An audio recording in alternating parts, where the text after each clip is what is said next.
और सिर्फ हिंदू और मुस्लिम की परिभाषाएं वजह करते रहना ये धामी सरकार का वतीरा और तरीका बन चुका है। इससे बाज आना होगा। उसमें जितनी भी चीजें हैं अगर देखा जाए तो उसमें से कहीं भी समानता नहीं दिख रही उस कानून में। आप ये देखिए कि उसमें आदिवासियों को उन्होंने अलग कर दिया और जो बहुत सारे लोग थे उनको अलग कर दिया। लोगों ने अपने अपनी मनमर्जी से एक विशेष कानून बना करके उन अधिकारों का हनन किया। एक जो निचले तबके को जो परेशानी हुई और उनके साथ में जुल्म ज्यादतियां हुई वो अब एक समानता की धारा में आएंगे। उत्तराखंड गवर्नमेंट ने सामान्य नागरिक संहिता के लागू करने का खाका मुकम्मल तरीके से तैयार कर लिया है, मगर उसमें संविधान की जो शर्तें हैं और जो संविधान ने कहा कि राय आमा हमवार की जाएगी और सबकी राय लेने के बाद यूसीसी लागू किया जाएगा।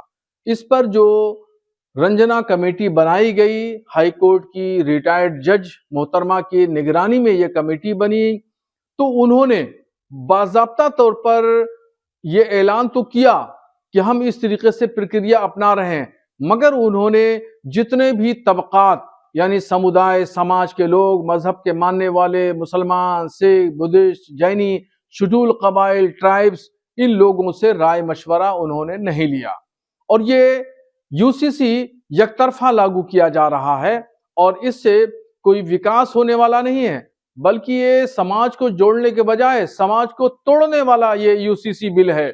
इस पर गवर्नमेंट को दोबारा पुनर्विचार करना चाहिए, नजरसानी करना चाहिए।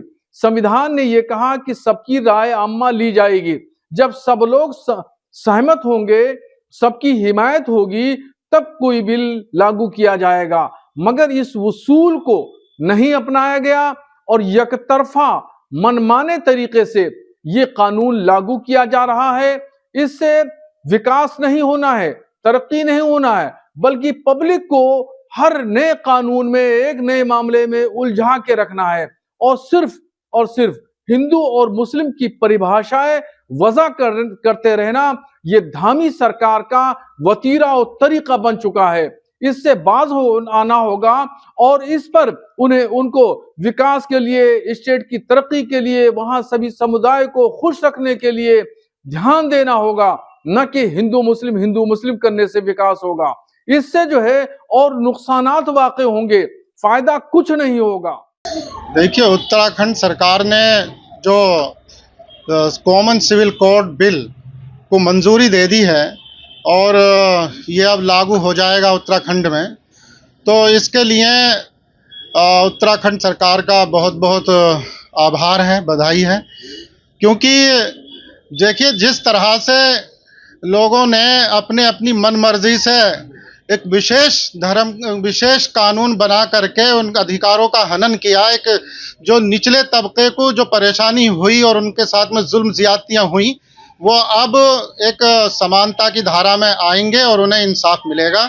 इस बिल का खैर मकदम किया जाता है। ये तो बहुत पहले से ही होने की ज़रूरत थी और पूरे देश में होना चाहिए और जल्द से जल्द होना चाहिए। यूसीसी की बात धामी सरकार ने की और उसको जो फॉर्मेट दिया है और जो पास करने के बाद, इम्प्लीमेंट करने के बाद धामी सरकार कर रही है, मैं समझता हूँ कि उसमें जितनी भी चीज़ें हैं अगर देखा जाए तो उसमें से कहीं भी समानता नहीं दिख रही उस कानून में।